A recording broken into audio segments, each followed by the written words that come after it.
Hello everyone, I hope you all are fine at your home. So बच्चों, जो हमारा last topic था वो था डिफेक्ट इन क्रिस्टल, जिसमें हमने क्रिस्टल के अंदर विद रिस्पेक्ट टू टेम्परेचर जो डिफेक्ट्स क्रिएट होते हैं वो हम लोगों ने पढ़े थे। राइट, आज हम बात करेंगे प्रॉपर्टीज ऑफ सॉलिड्स के बारे में। अगर सॉलिड की प्रॉपर्टी की बात की जाए तो जो सॉलिड की जो प्रॉपर्टी होती है वो मेनली उसको हम टू पार्ट्स में डिवाइड करते हैं। वैसे तो तीन में होती है, लेकिन हम पढ़ेंगे मेन जो है इसके टू पार्ट्स ही हम यहाँ पर स्टडी करेंगे। One of which is electrical properties.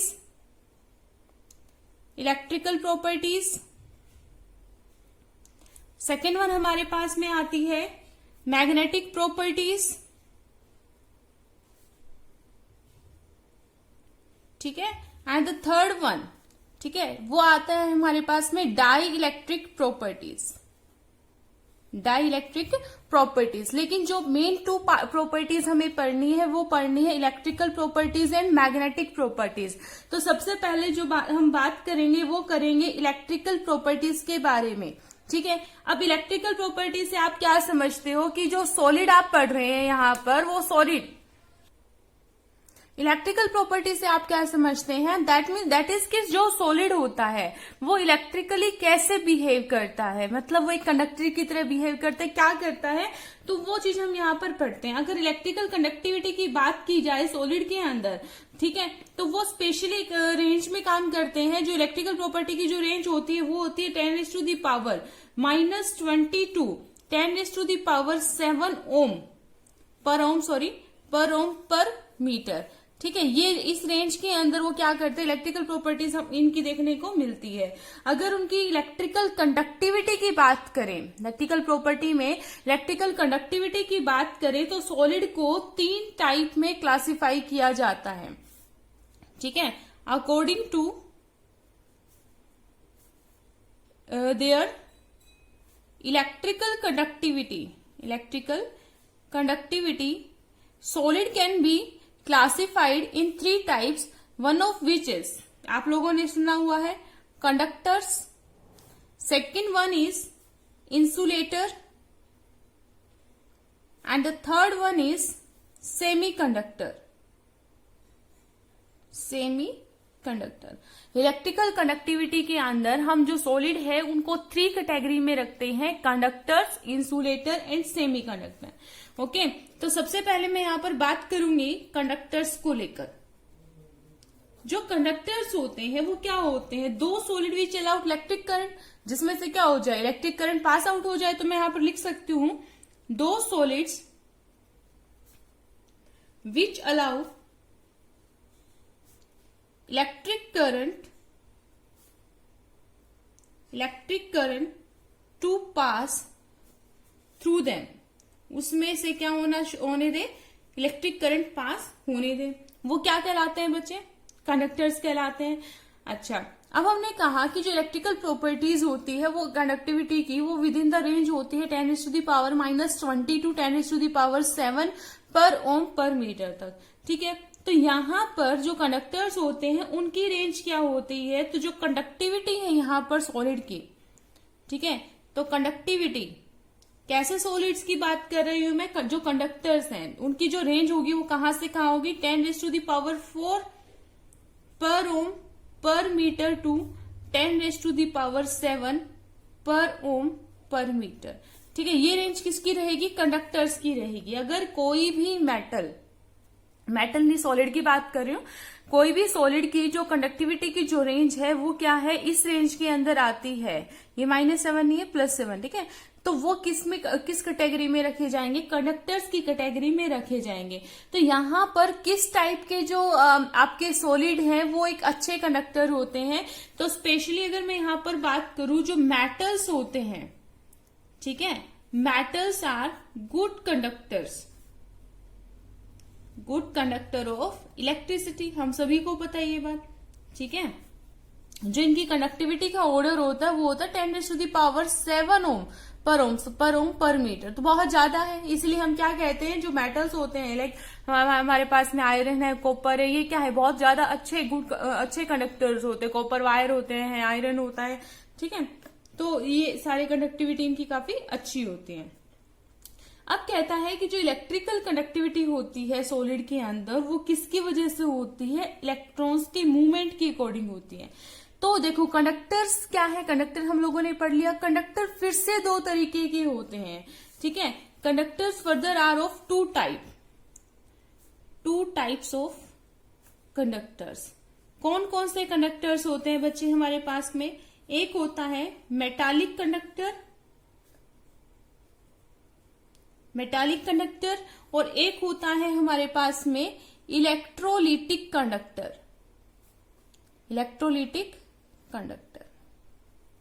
Got it? दो टाइप के कंडक्टर हमारे पास में होते हैं, एक होता है मेटालिक कंडक्टर, दूसरा होता है इलेक्ट्रोलिटिक कंडक्टर। अब इन दोनों में डिफरेंस क्या है वो समझिए। मेटालिक कंडक्टर वो कंडक्टर होते हैं जिसमें से जब आप इलेक्ट्रिक करंट पास करते हो तो इनमें जो इलेक्ट्रिक करंट पास होता है वो विदाउट चेंज इन केमिकल या फिर विदाउट केमिकल चेंज, ठीक है।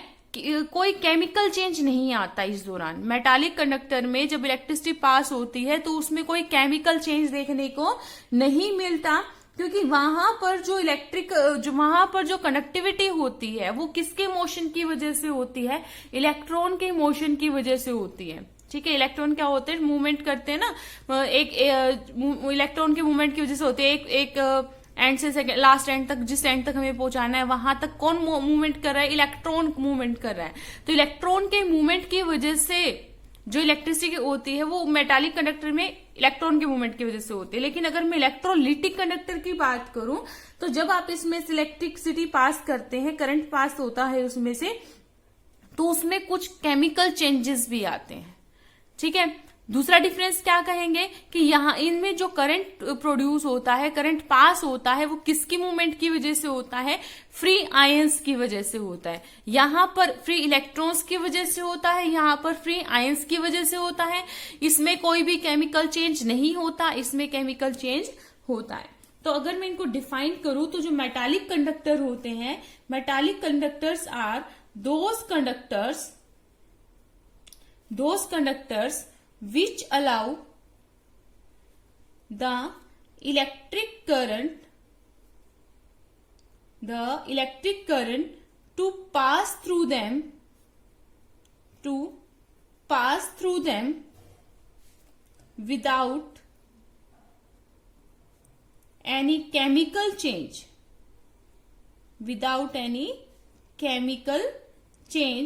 are called metallic conductors, ठीक है।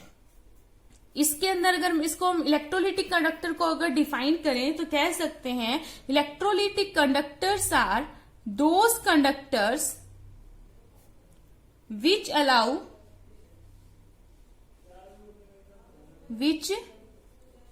allow electric current to pass through them accompanied by what? Some chemical change, right? Some chemical change, ठीक है। अच्छा, अब हम बात करते हैं कि चलो इनमें electric current without chemical change हुआ, इसमें विद केमिकल चेंज हुआ। बात करेंगे कि इनमें किस वजह से इलेक्ट्रिकल कंडक्टिविटी ये शो करते हैं। They conduct electricity due to movement of what? Free electrons, movement of electrons, ठीक है। Under what? आप इलेक्ट्रिसिटी तो प्रोवाइड करेंगे अंडर इलेक्ट्रिक फील्ड। ये थोड़ी है कि आपने इलेक्ट्रिसिटी प्रोवाइड ही नहीं की और करंट पास हो जाएगा, ऐसा तो नहीं हो सकता है। इसके अंदर किसकी वजह से होता है? Due to the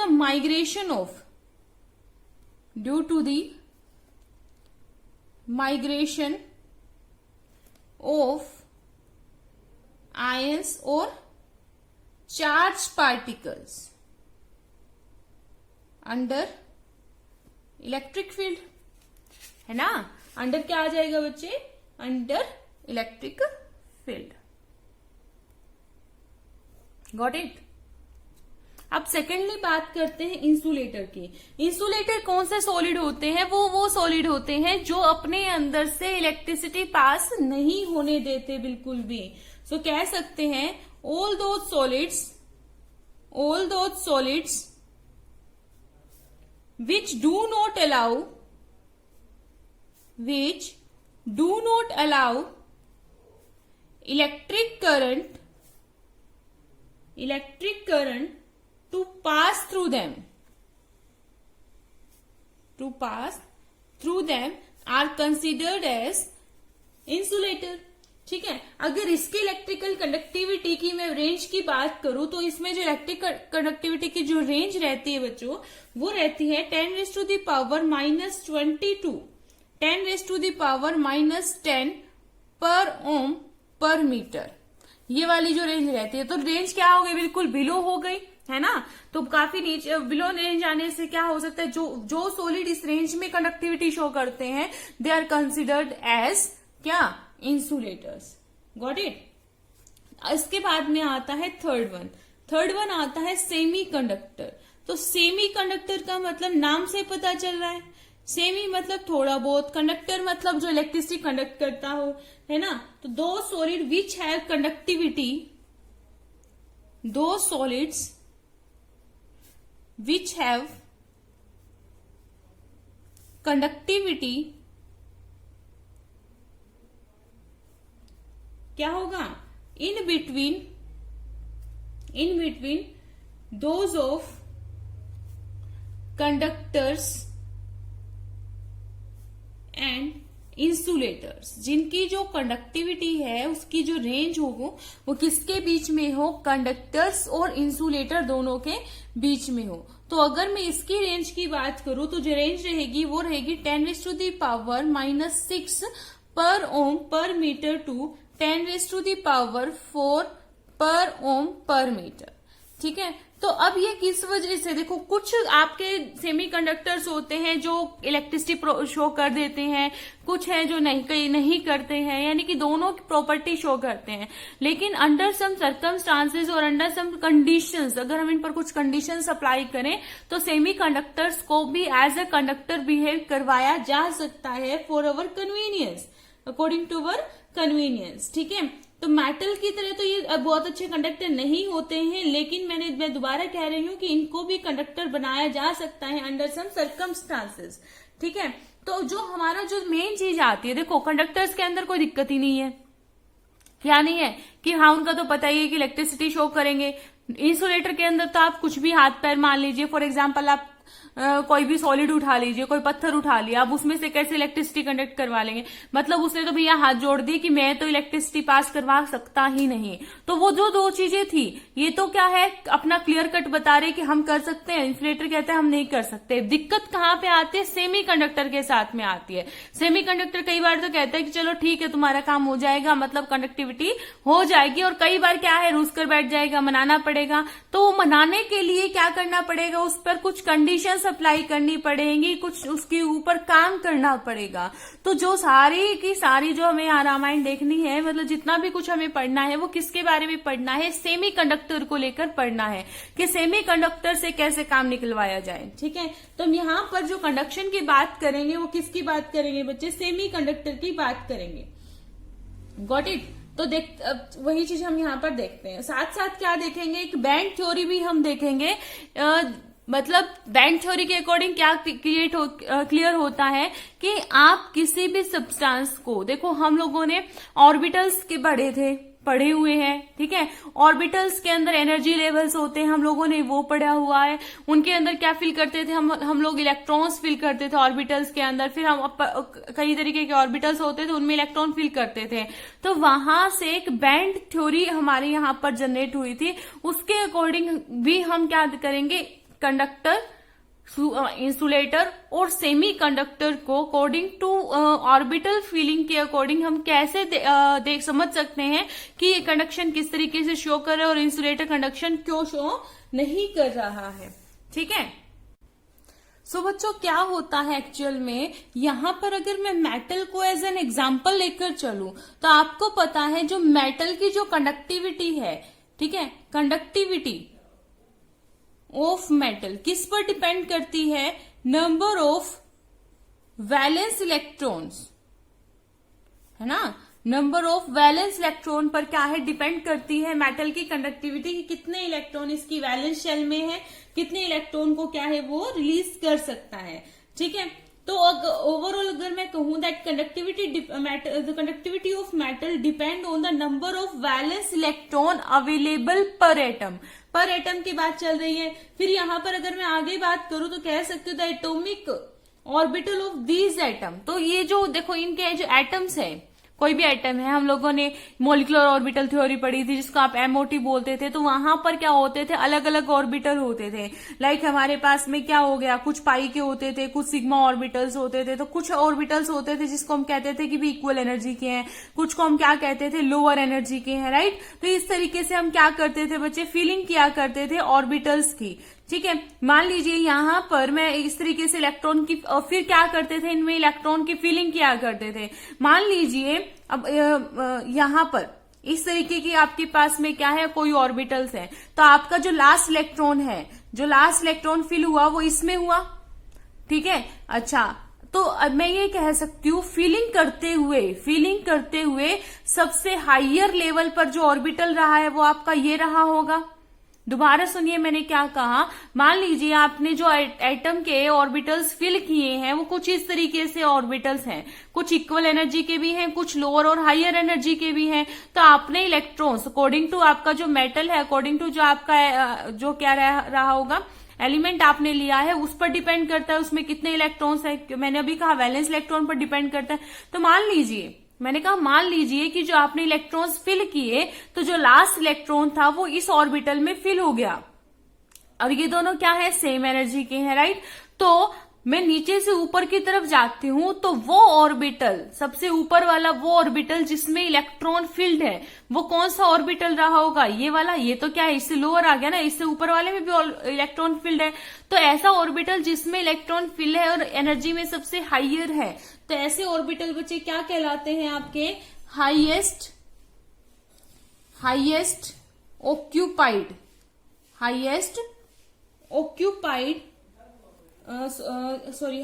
occupied energy band. ठीक है, एनर्जी लेवल्स भी बोलते हैं। अभी इनको हम बैंड की फॉर्म में पढ़ेंगे तो हम क्या बोलेंगे, हाईएस्ट ऑक्यूपाइड एनर्जी बैंड।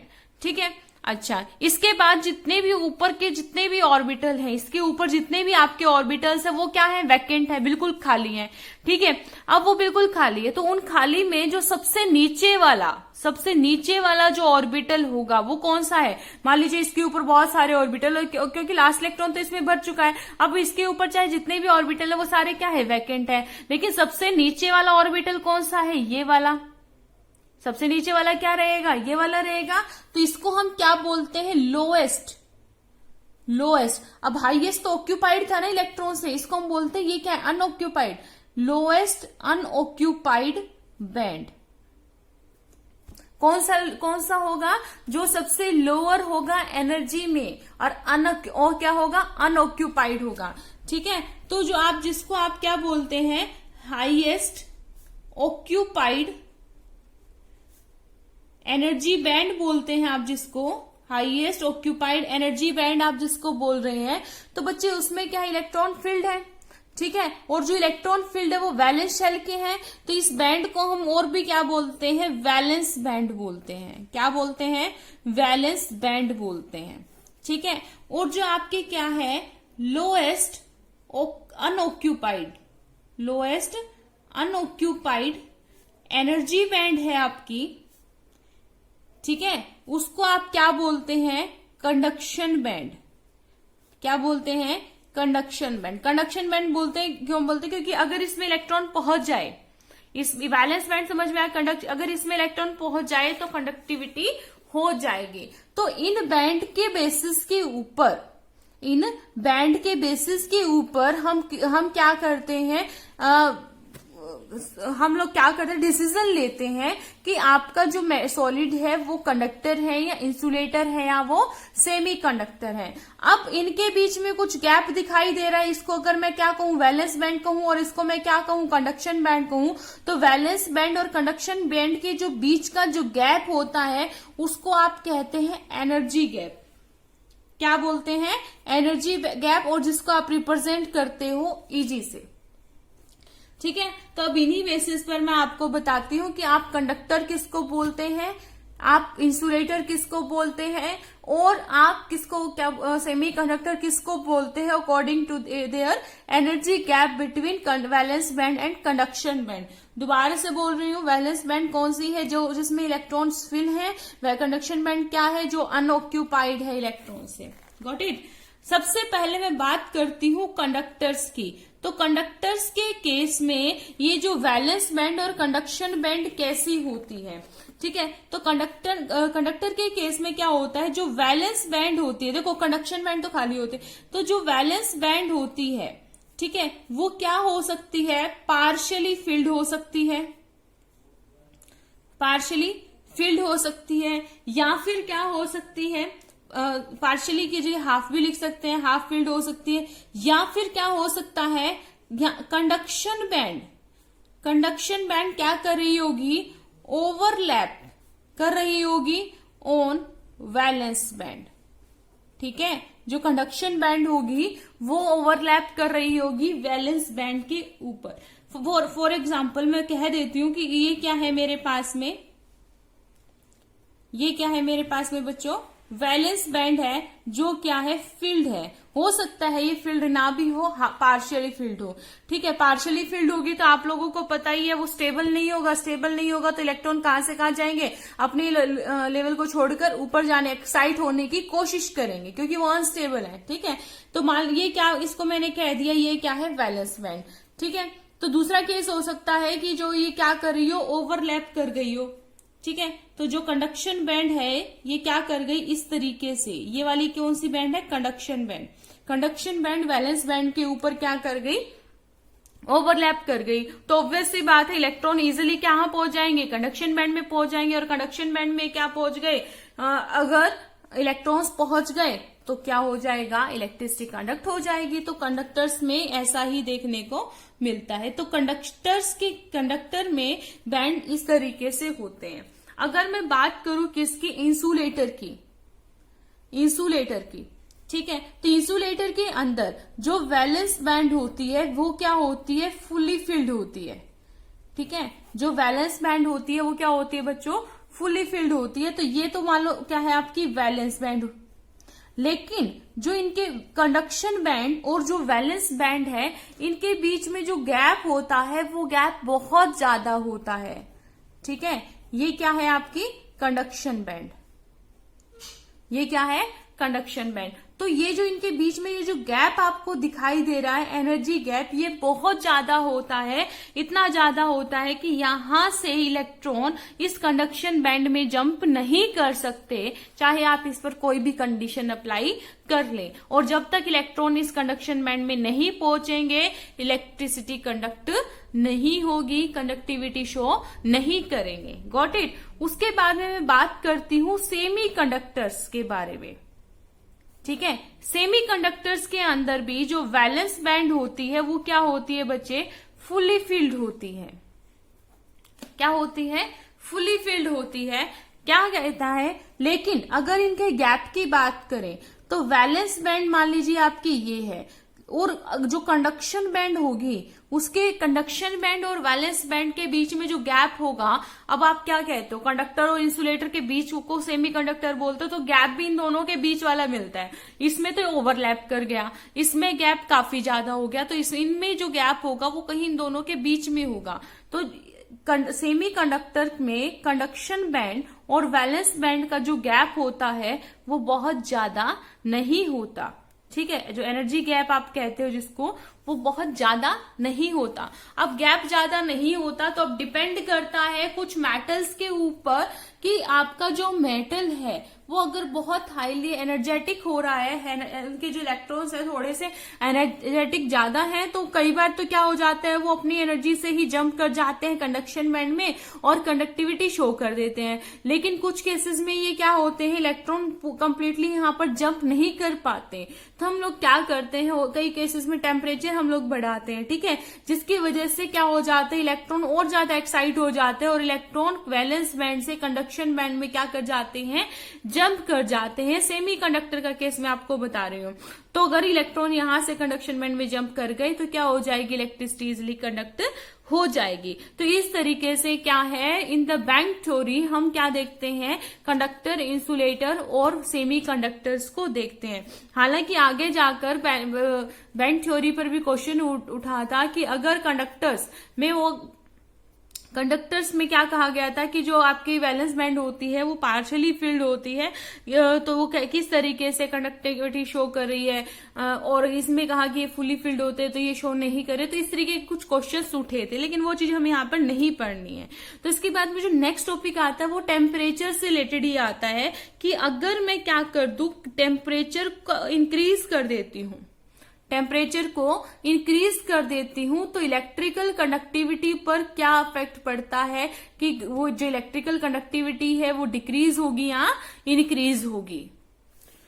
तो अगर मैं सॉलिड की बात ही कर रहे हैं, ठीक है, तो सॉलिड के अंदर अगर मैं बात करती हूं मेटल्स की, किसकी बात करती हूं, मेटल्स की बात करती हूं, तो यहां पर जो मेटल की जो कंडक्टिविटी होती है ऑन इंक्रीजिंग टेम्परेचर क्या होती है, डिक्रीज हो जाती है, ठीक है। तो जो कंडक्टिविटी है, कंडक्टिविटी डिक्रीज हो जाएगी if you increasing the temperature. किस केस में बच्चे कंडक्टिविटी क्या हो जाएगी, डिक्रीज हो जाएगी if you increasing the temperature. किस केसेस की बात, किन केसेस की बात कर रही हूं मैं, मेटल्स की बात कर रही हूं, ठीक है, मेटल्स की बात कर रही हूं। अब ऐसा क्यों बोला मैंने, क्योंकि देखिए मेटल्स वैसे तो आपके क्या होते हैं, कंडक्टर्स होते हैं, ठीक है, वो ऑलरेडी क्या कर रहे हैं, कंडक्टिविटी शो कर रहे हैं, मूवमेंट में अच्छे खासे हैं, ठीक है। लेकिन जैसे आप टेम्परेचर बढ़ाते हो, देखो सॉलिड की प्रॉपर्टी क्या होती है, सॉलिड के अंदर जो पार्टिकल्स होते हैं ना वो क्लोजली पैक्ड होते हैं, तो उनमें मोशन ज्यादा नहीं होता है, ठीक है। वो क्या करते हैं, सॉलिड हमेशा वाइब्रेट करते होते हैं, सॉलिड की प्रॉपर्टी होती है, सॉलिड क्या करते हैं, वाइब्रेट करते हैं। तो अगर आप क्या करते हैं, टेम्परेचर इंक्रीज कर देते हैं तो उनकी जो वाइब्रेशन होती है वो इंक्रीज हो जाती है। तो टेम्परेचर बढ़ाने से वाइब्रेशन इंक्रीज होगी, जिसकी वजह से resistivity, in case of metal की बात कर रही हूं मैं, ठीक है, जिसकी वजह से जो रेजिस्टिविटी होती है वो इंक्रीज हो जाती है। और आपको पता है अगर रेजिस्टिविटी इंक्रीज हो गई तो ऑब्वियस की कंडक्टिविटी क्या होने वाली है, डिक्रीज हो जाती है। तो टेम्परेचर, मेटल के केसेस में टेम्परेचर इंक्रीज करने से उनके पार्टिकल में रेजिस्टिविटी क्रिएट हो जाती है, जिसकी वजह से कंडक्टिविटी डिक्रीज हो जाती है, ठीक है। लेकिन हम अब बात करेंगे सेमी कंडक्टर्स की। किसकी बात करेंगे, सेमी कंडक्टर्स की बात करेंगे। तो सेमी कंडक्टर्स के अंदर जो कंडक्टिविटी है वो इंक्रीज होती है ऑन इंक्रीजिंग टेम्परेचर, ठीक है, कंडक्टिविटी इंक्रीज होती है ऑन इंक्रीजिंग टेम्परेचर, ठीक है। वो क्यों होती है बच्चे, क्योंकि वो उनके जो वैलेंस शेल में जो इलेक्ट्रॉन होते हैं वो क्या करना शुरू कर देते हैं, वैलेंस शेल बोल सकते हो, वैलेंस बैंड थ्योरी हमने पढ़ी है, वैलेंस बैंड में भी आप देख सकते हैं।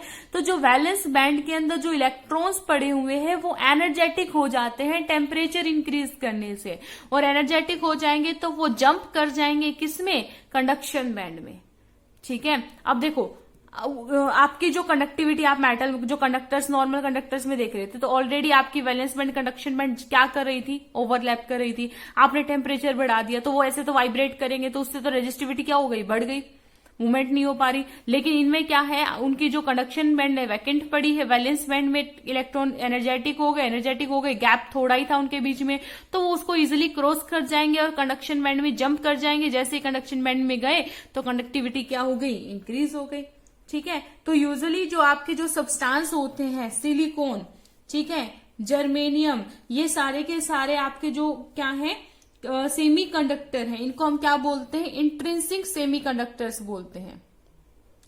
ठीक है, क्या बोलते हैं, इंट्रिंसिक सेमी कंडक्टर्स बोलते हैं। ठीक है, सिलिकॉन की जो चिप्स होती है, यही आपके जो मोबाइल फोन की जो सिम होती है, मेमोरी कार्ड होता है, उसमें क्या होता है, सिलिकॉन की चिप होती है, और आप सिलिकॉन को सेमी कंडक्टर कह रहे हो, और यहाँ पे देखो कितनी अच्छी कंडक्टिविटी शो कर रहे हैं ना। तो ये मैंने क्या कहा, जो सिलिकॉन हो गया, जर्मेनियम हो गया, ये कैसे सेमी कंडक्टर आपके इंट्रिंसिक सेमी कंडक्टर है। इंट्रिंसिक सेमी कंडक्टर का मतलब अपनी नेचुरल प्रॉपर्टी इनकी कैसी है, किस तरीके से कंडक्टिविटी ये शो कर रहे हैं। तो इनकी जो कंडक्टिविटी देखी गई, ठीक है, इंट्रिंसिक सेमी कंडक्टर की जो कंडक्टिविटी होती है वो क्या होती है बच्चे, काफी लो होती है। ठीक है, और अगर प्रैक्टिकली देखा जाए तो प्रैक्टिकली इनका कोई यूज नहीं होता। अब आप क्वेश्चन मेरे से पूछेंगे कि मैम अभी तो आप कह रहे थे कि हमारे जो सिम होती है उनके अंदर भी क्या होती है, आपके सिलिकॉन की चिप्स होती है, और आप अभी कह रहे हो कि प्रैक्टिकली उनका कोई यूज नहीं है, कंडक्टिविटी वेरी लो है। तो यही बात है कि जो सिलिकॉन हो गया, जर्मेनियम हो गया, आपके ये होते तो इंट्रिंसिक सेमी कंडक्टर है, लेकिन इनको एक्सट्रिंसिक सेमी कंडक्टर बना दिया जाता है। ठीक है, अब वो कैसे बनाया जाता है वो हम लोग देखते हैं। तो नॉर्मली क्या होते हैं, वेरी लो कंडक्टिविटी शो करते हैं, प्रैक्टिकली इनका कोई यूज नहीं होता, लेकिन इनके अंदर क्या क्रिएट की जाती है, कुछ टाइप की इम्प्योरिटी ऐड की जाती है। क्या ऐड की जाती है, कुछ टाइप की इम्प्योरिटी ऐड की जाती है। उन इम्प्योरिटीज को ऐड करने से क्या करते हैं, ये अपनी प्रॉपर्टी में कुछ चेंजेस लेके आते हैं, और वो जो इम्प्योरिटी है वो क्या कहलाती है, डोपिंग। क्या कहलाती है, डोपिंग। ठीक है, इस पूरी प्रोसेस को, यानी कि जब आप क्या करते हो, किसी भी इंट्रिंसिक सेमी कंडक्टर की कंडक्टिविटी को इंक्रीज करने के लिए जब आप उसमें क्या ऐड करते हो, सुटेबल अमाउंट की इम्प्योरिटी ऐड करते हो, तो ऐसी प्रोसेस क्या कहलाती है, डोपिंग कहलाती है। ठीक है, तो आप अगर लिखना चाहें तो लिख सकते हैं, डोपिंग क्या होता है, it is the process in which we increases the conductivity, ठीक है, conductivity of semiconductors, ठीक है, by adding suitable amount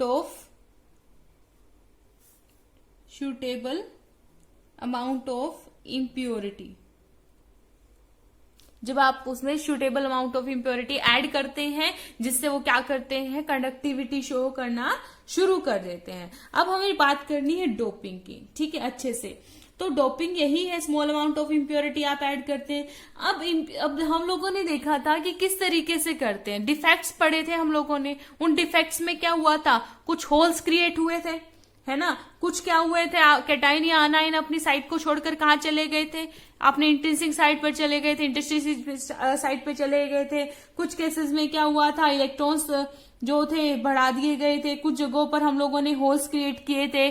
ठीक है, सिलिकॉन का भी मैंने आपको केस दिखाया था कि वहां पर क्या हो गया था, एक होल क्रिएट हो गया था, जिसकी वजह से क्या हो गया, हम क्या करते हैं, उनमें कुछ चीजें ऐड करते हैं, उनमें डोपिंग दिखाते हैं, उनमें कुछ चेंजेस लाकर।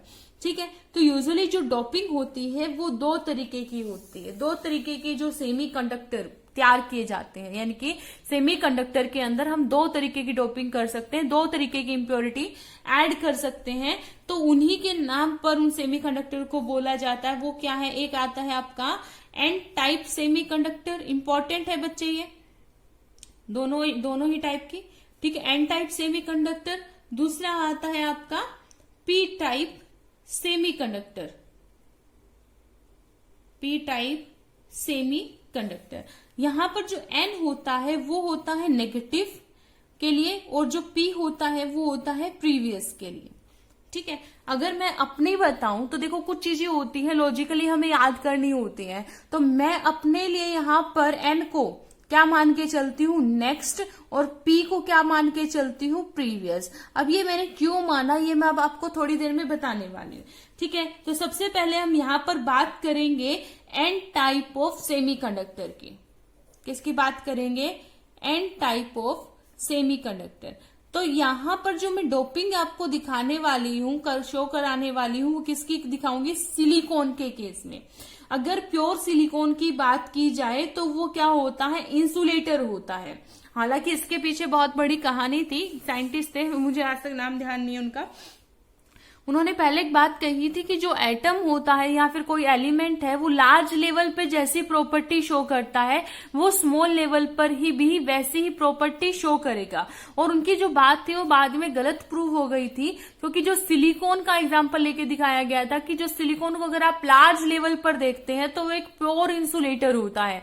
और वही सिलिकॉन की चिप्स आज हम अपने हर छोटी छोटी इलेक्ट्रिकल इंस्ट्रूमेंट में हम लोग देखते हैं। यानी कि वही सिलिकॉन जब उसको स्मॉल लेवल पर देखा गया तो उसमें कंडक्टिविटी देखी गई। हालांकि हम इसमें कंडक्टिविटी इंप्रूव कराते हैं, लेकिन जब उसको स्मॉल लेवल पर देखा गया था तो उसमें कुछ अमाउंट ऑफ क्या देखी गई थी?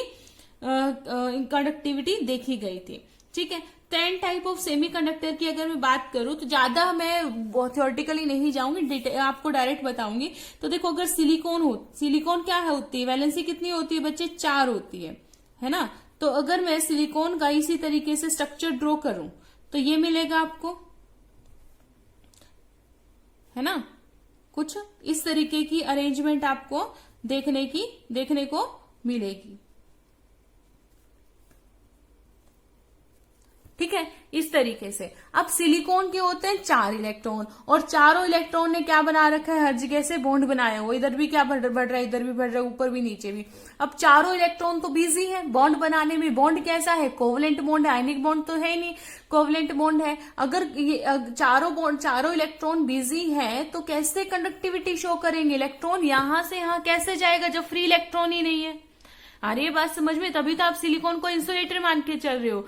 तो यहीं से इनकी कंडक्टिविटी को बढ़ाने के लिए हम इसमें क्या ऐड करते हैं? कुछ टाइप की इम्प्योरिटी ऐड करते हैं। जैसे एन का मतलब मैं यहां पर नेक्स्ट लेके चलती हूं। ठीक है।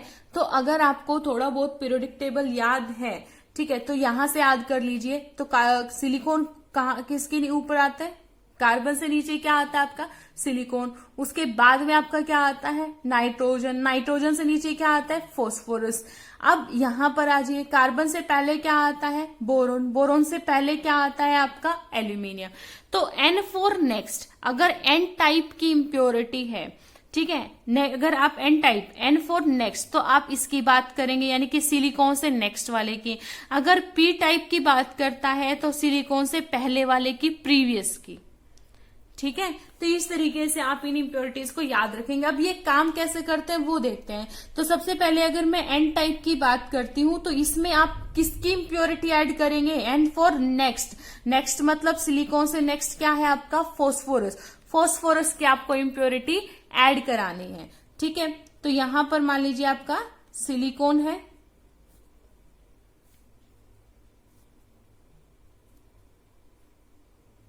थोड़ा छोटा कर देते हैं ताकि नेक्स्ट अगला भी हम बना सके। इधर ही तीनों को एक जगह पर पढ़ेंगे।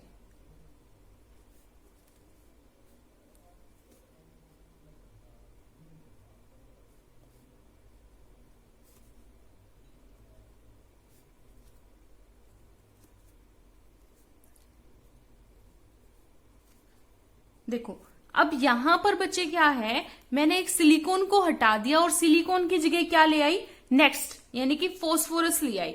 अब फॉस्फोरस के आउटर मोस्ट शेल में कितने होते हैं? 5 इलेक्ट्रॉन। सिलिकॉन के थे 4। तो ये सिलिकॉन फॉस्फोरस से तो 4 ही बॉन्ड बना सकता है। तो फॉस्फोरस का जो 5th इलेक्ट्रॉन है वो क्या रह गया? फ्री रह गया। वो किसके साथ बॉन्ड बनाए? क्योंकि सिलिकॉन के साथ वो बॉन्ड बना चुका है। चारों तरफ से इसने क्या बना लिए? बॉन्ड बना लिए। यहाँ पर अभी आप फॉस्फोरस दिखा सकते हैं। मान लिया आपने यहाँ पे फॉस्फोरस ले लिया। फॉस्फोरस के आउटर मोस्ट शेल में कितने हैं? 5। तो 1 2 3 4 बॉन्ड तो इसके बिजी हो गए। 5वां इलेक्ट्रॉन इसका फ्री है। और यही जो फ्री इलेक्ट्रॉन होता है बच्चे, ये किसके लिए रिस्पॉन्सिबल होता है? कंडक्टिविटी के लिए रिस्पॉन्सिबल होता है। समझ में आए? तो ये होती है आपकी एन टाइप की डोपिंग, एन टाइप की इम्प्योरिटी। अगर मैं बात करूं किसकी? पी टाइप की बात करती हूं। इसी में मैं आपको शो करने की कोशिश करूंगी। आई होप आपको समझ में आ जाएगा। तो ये आपका पी टाइप की मैं बात कर रही हूं।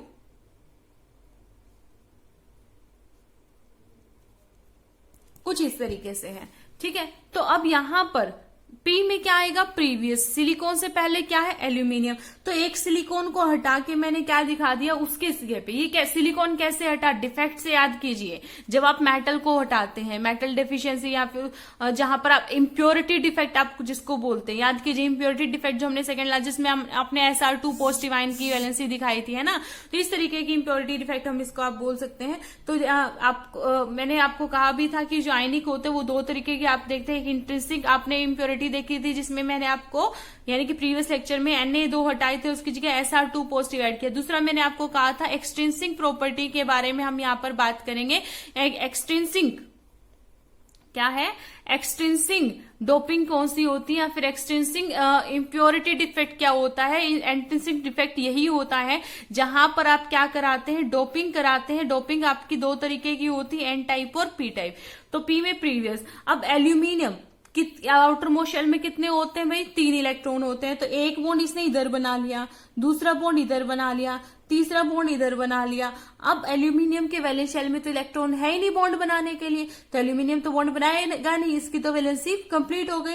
लेकिन अगर मैं इस सिलिकॉन की बात करूं तो 1 2 इधर बना लेगा, 3 इधर, लेकिन ये फोर्थ बॉन्ड तो एल्यूमिनियम से नहीं बना सकता ना, क्योंकि एल्यूमिनियम बनाएगा नहीं, इसके पास इलेक्ट्रॉन नहीं है। तो सिलिकॉन का ये वाला जो इलेक्ट्रॉन है ये क्या हो गया, फ्री हो गया। और इन्हीं फ्री इलेक्ट्रॉन्स की वजह से, अब ये मत सोचना कि एक ही एल्यूमिनियम मैडम ने ऐड किया तो एक इलेक्ट्रॉन कंडक्टिविटी करे, नहीं, ये जस्ट एक एग्जाम्पल है समझने के लिए।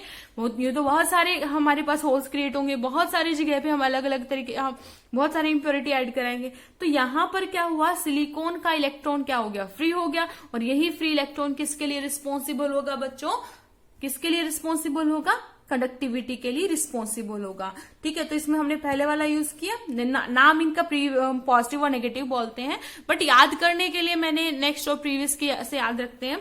तो इस तरीके से क्या ले सकते हैं, तो जर्मेनियम का एग्जांपल ले सकते हैं। इसके अलावा आपसे कुछ और इसके नीचे वाले जो आपसे सेमीकंडक्टर की बात करें तो उसमें N टाइप P टाइप की जो कनेक्टिविटी बोलता है, तो उसमें आप अपने प्रीवियस और नेक्स्ट ग्रुप की क्या करा सकते हैं, डोपिंग करा सकते हैं। ठीक है, तो यहां पे आप जर्मेनियम का भी एग्जाम्पल दिखा सकते हैं। Got it. तो P टाइप सेमीकंडक्टर के अंदर और N टाइप सेमीकंडक्टर आपको समझ में आए होंगे। तो अगर मैं यहां पर इनकी एप्लीकेशन की बात करूं तो N टाइप और P टाइप के सेमीकंडक्टर की एप्लीकेशन कहां पर है, तो डायोड जो होते हैं, डायोड किसके बने होते हैं, आपके P टाइप N टाइप के सेमीकंडक्टर के बने होते हैं। इनका यूज कहां पे होता है, डायोड के बारे में वो बहुत ज्यादा डिटेल में आप पढ़ेंगे कहां पर, फिजिक्स में। ठीक है, उसके अलावा आप ट्रांजिस्टर में भी क्या होते हैं, P टाइप और N टाइप के जो आप सेमीकंडक्टर देखने को मिलते हैं। ठीक है, सोलर जो सेल्स होती है वहां पर इनके आपको क्या देखने को मिलते हैं बच्चे, सेमीकंडक्टर का यूज देखने को मिलता है। ठीक है, और इसके अलावा आपके जो गैलियम और आर्सेनिक हो गया, इस टाइप के जो सेमीकंडक्टर, तो आप यहाँ पे कह सकते हैं कि जो इलेक्ट्रॉनिक डिवाइसेस है तो उसमें तो बहुत ज्यादा एक तरीके से रिवॉल्यूशन का काम करते हैं आपके सेमीकंडक्टर्स। ठीक है, तो यहां पर तो क्या हुआ, सॉलिड की इलेक्ट्रिकल प्रॉपर्टीज खत्म हुई। अब हम बात करते हैं फटाफट क्या, magnetic properties of solid. Magnetic properties of solids. तो सॉलिड की मैग्नेटिक प्रॉपर्टीज कौन कौन सी है वो देखते हैं। अब आप पूछेंगे कि मैम मैग्नेटिक प्रॉपर्टीज कैसे, देखो आप लोगों ने अभी तक इलेक्ट्रिकल प्रॉपर्टीज पढ़ ली कि कंडक्टिविटी शो करते हैं, इस तरीके से ये है, इस तरीके से वो है। तो सॉलिड है क्या, एक तरीके से मटेरियल है ना, मटेरियल है, एक तरीके का एटम है। एटम के अंदर सब एटॉमिक पार्टिकल्स होते हैं, यानी कि जहां पर न्यूक्लियस के चारों तरफ क्या रिवॉल्व करते हैं, इलेक्ट्रॉन रिवॉल्व करते हैं। और आपको पता है कि जो इलेक्ट्रॉन है जो न्यूक्लियस के चारों तरफ रिवॉल्व करते हैं तो एक मोशन क्रिएट होता है, और जहां पर चार्ज पार्टिकल मोशन में हो तो ये क्या जनरेट होता है, इलेक्ट्रिक फील्ड जनरेट होता है। और जहां पर इलेक्ट्रिक फील्ड होता है उसके परपेंडिकुलर क्या होता है, मैग्नेटिक फील्ड भी जनरेट होता है। ठीक है, तो यहाँ पर इसी वजह से आपको स्मॉल अमाउंट में मैग्नेटिक फील्ड भी देखने को मिलता है।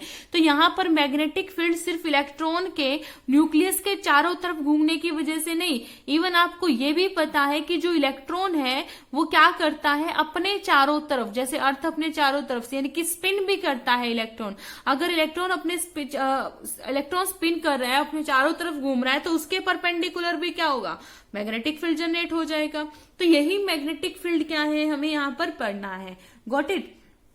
तो मैग्नेटिक फील्ड का आप रिप्रेजेंट करते हो पोल से। तो मान लीजिए आपका नॉर्थ पोल है, ये क्या है, साउथ पोल है। तो बार बार ये लिखने की बजाय हम इसको कैसे रिप्रेजेंट करेंगे, एरो से रिप्रेजेंट करेंगे। वेहर जो आपका जो एरो साइड होती है वो नॉर्थ पोल को रिप्रेजेंट करती है, और साउथ पोल को कौन रिप्रेजेंट करता है, टेल रिप्रेजेंट करती है। तो इस तरीके से इन रिप्रेजेंटेशन से, इन एरो रिप्रेजेंटेशन से हम देखेंगे कि जो मैग्नेटिक फील्ड है वो किस डायरेक्शन में क्या कर रहा होगा, मूव कर रहा होगा।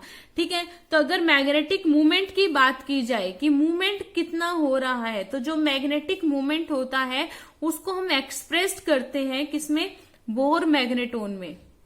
बोर मैग्नेटोन में एक्सप्रेस करते हैं, जिसका जो सिंबल है वो क्या है, म्यू बी।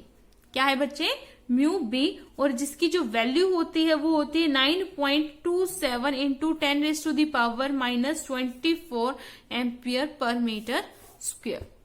ठीक है, तो ये क्या होती है, इसकी वैल्यू होती है। अगर आप स्पिन की बात करें तो स्पिन क्या होती है, +½ भी होती है और -½ भी होती है, राइट। तो इसलिए हम उस केसेस में क्या दिखा देते हैं, ± म्यू बी से उसको रिप्रेजेंट करते हैं। ठीक है, अच्छा अब हम बात करेंगे अलग अलग टाइप के, जो हमारे जो मटेरियल है वो मैग्नेटिक फील्ड दिखाते तो हैं, पर डिफरेंट टाइप के मैग्नेटिक फील्ड दिखाते हैं। ठीक है, तो किस टाइप का मटेरियल होता है उस पर डिपेंड करता है कि मैग्नेटिक फील्ड कैसा होगा। तो आप लोगों ने ऑर्बिटल्स पढ़े थे, ऑर्बिटल फीलिंग देखी थी, है ना। तो उसमें जो पहला आता है आपका आता है डायामैग्नेटिक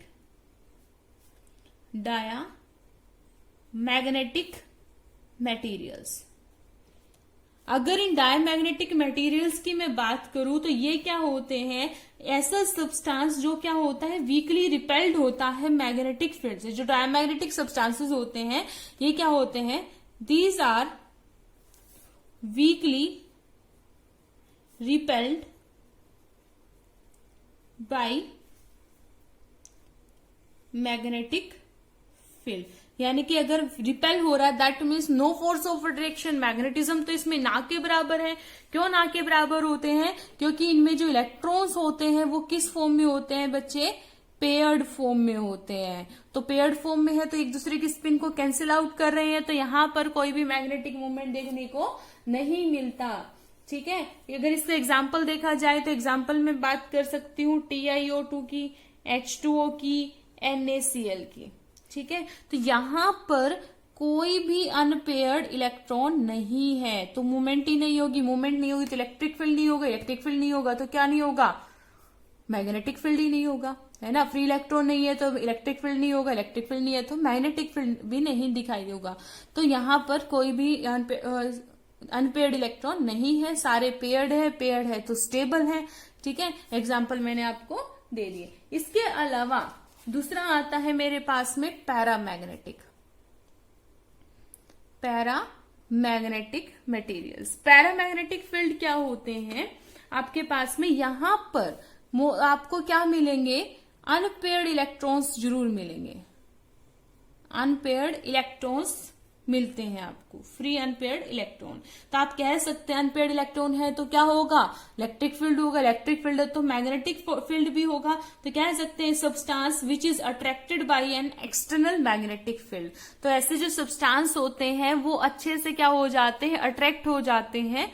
भाई आप लोग देखते हो ना कि कुछ मटेरियल होता है जिसमें मैग्नेटिज्म हो जाता है, लाइक आपने आयरन देखा होगा, उसको रब कर देते हो किसी मैग्नेट से तो उसमें मैग्नेटिज्म क्रिएट हो जाता है। वो किसकी वजह से होता है, है, उनका नेचर कैसा है, कि उनका नेचर पैरामैग्नेटिक था या डायमैग्नेटिक था। पानी है, उसको रब कर लो मैग्नेट से, क्या उसमें मैग्नेटिज्म क्रिएट होता है? नहीं होता। क्यों? क्योंकि वो डायमैग्नेटिक इन नेचर है भाई, उसमें अनपेयर्ड इलेक्ट्रॉन ही नहीं है जो उसके साथ में क्या कर सके, बॉन्डिंग कर सके, उससे तो रिपल्शन और ज्यादा हो जाता है। ठीक है, तो पैरामैग्नेटिक में क्या होते हैं, कुछ अनपेयर्ड इलेक्ट्रॉन होते हैं, तो यहां पर आप कह सकते हैं दीज आर अट्रैक्टेड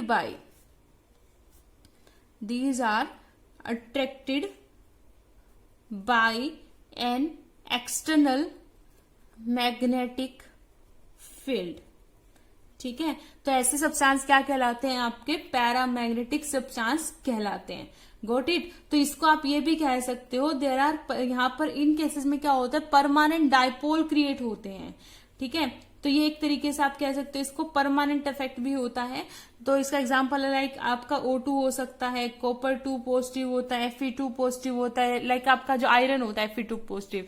तो यहाँ पर क्या होता है, आपने आयरन को क्या किया, मैग्नेट से रब कर दिया, तो उसमें परमानेंट मैग्नेटिज्म आ जाता है, मैग्नेटिक करेक्टर आ जाता है। ठीक है, तो इस तरीके के जो सब्सटेंस होते हैं, मटेरियल होते हैं, उनमें मैग्नेटिक प्रॉपर्टी देखने को मिलती है।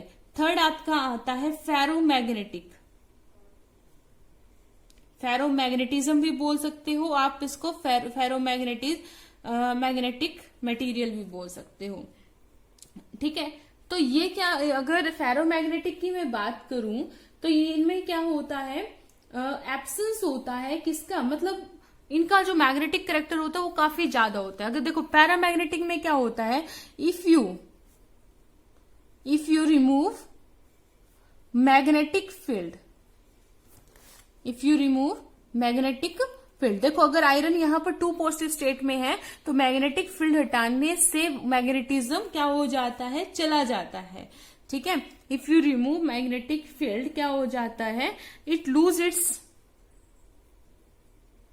इट्स मैग्नेटिज्म, तो ये अपना मैग्नेटिज्म लूज कर देता है। लेकिन फेरोमैग्नेटिज्म के केस में ऐसा नहीं होता है। यहां पर आयरन देखो मैंने कौन सा लिया, 2 पॉजिटिव स्टेट वाला लिया है, सिंपल आयरन नहीं लिया है। तो ये मैग्नेटिक फील्ड आपने हटाया, यानी कि मैग्नेट को दूर हटाया, अब उसका क्या हो गया, खत्म हो गया, अब उसमें कोई मैग्नेटिज्म नहीं है। ठीक है, तो फेरोमैग्नेटिज्म में क्या कहलाता है, these are those substance which exhibit usually large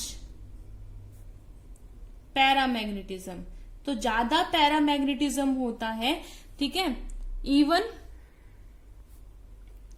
after removing magnetic field, मतलब आपने मैग्नेटिक फील्ड हटा दिया तब भी इसमें क्या देखने को मिलेगा, मैग्नेटिक फील्ड देखने को मिलेगा। एग्जाम्पल आप ले सकते हैं आयरन का, कोबाल्ट, निकिल, CrO2, Fe3O4, तो ये सारे एग्जाम्पल क्या हैं आपके फेरोमैग्नेटिक फील्ड के हैं। इसमें क्या होता है, इसकी अगर अरेंजमेंट की बात करूं तो सभी इलेक्ट्रॉन्स एक ही डायरेक्शन में होते हैं। ठीक है, या तो वो क्या होंगे, सारे के सारे ऊपर की तरफ होंगे, या फिर सारे क्या होंगे, नीचे की तरफ होंगे। लेकिन किस में होते हैं, अनपेयर्ड होते हैं।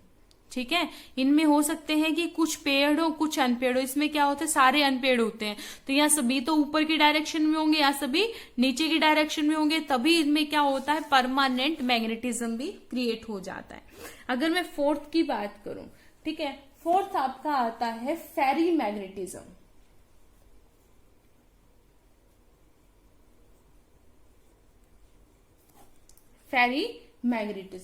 फेरीमैग्नेटिज्म की मैं बात करूं तो बच्चे इसको हम क्या बोलते हैं, इसको हम बोल सकते हैं, फेरीमैग्नेटिज्म के अंदर अगर मैं बात करूं तो जो पार्टिकल्स, जो सब्सटेंस, जो मटेरियल आपको देखने को मिलेगा, इनकी कोई फिक्स डायरेक्शन नहीं होती है। मतलब कुछ इस तरीके से मिलेंगे, कुछ इस तरीके से, कुछ इस तरीके से, कुछ मतलब रैंडमली उनकी क्या रहती है, डायरेक्शन रहती है। कोई पर्टिकुलर इनकी कोई डायरेक्शन फिक्स नहीं होती है।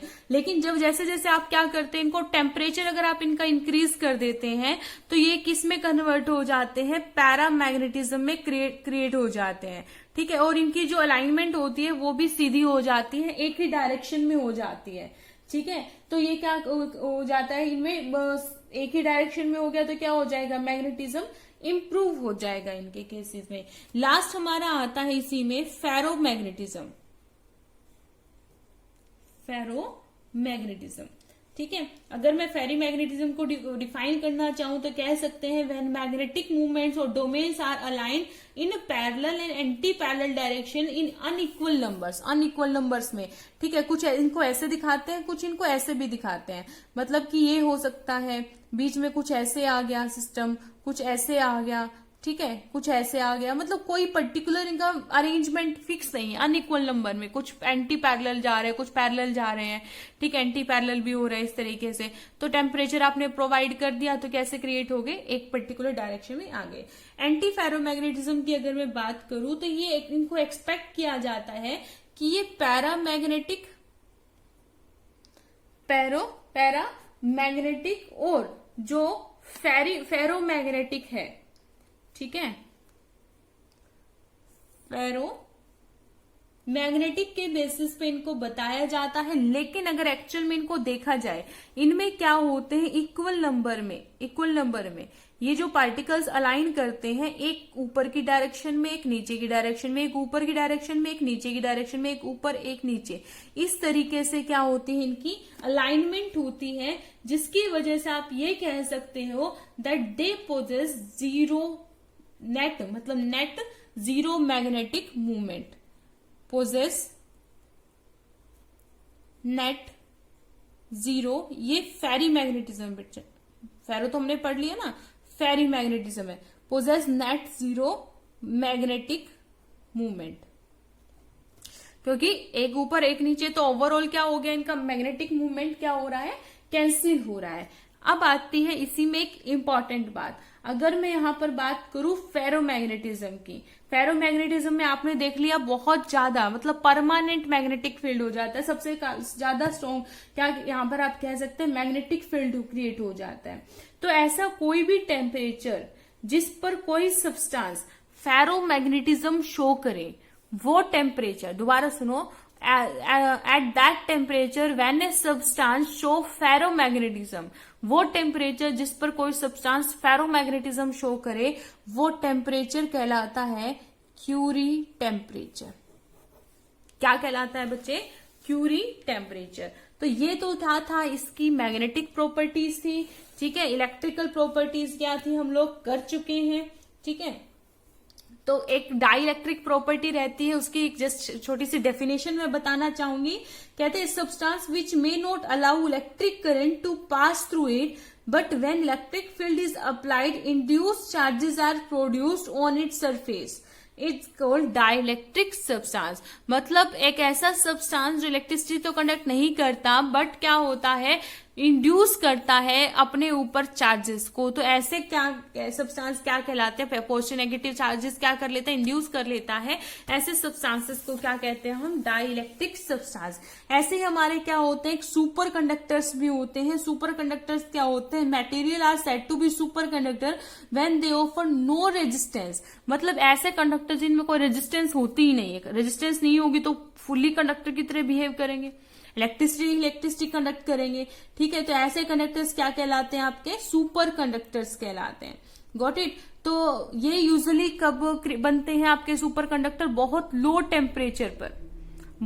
टेम्परेचर पे बनते हैं। जो मैक्सिमम टेम्परेचर इनका देखा गया है वो देखा गया है जस्ट 23 केल्विन, ठीक है। वरना तो जो इनकी सुपर कंडक्टिविटी हम देखते हैं वो 2 to 5 केल्विन की रेंज में ही हम उनसे उनको काम में लेते हैं। लेकिन मैक्सिमम वो सुपर कंडक्टर की तरह की स्पीड है, क्योंकि टेम्परेचर बढ़ाने से हम लोगों ने देख लिया था ना कि ऐसे केसेस में क्या हो रही थी, कंडक्टिविटी डिक्रीज हो रही थी। तो 23 केल्विन मैक्सिमम टेम्परेचर तक ये चीजें हमने अभी तक नोट की है। सो बच्चे, this is all about solid state, ठीक है। आई होप आपको ये यूनिट अच्छे से समझ में आई होगी, आपने एंजॉय किया होगा, इंटरेस्ट लिया होगा। क्वेश्चंस बहुत अच्छे से आपको प्रैक्टिस करनी है, चाहे वो आपका पैकिंग फ्रैक्शन है, चाहे वो आपका डेंसिटी से रिलेटेड है, चाहे वो आपके वॉइड से रिलेटेड है।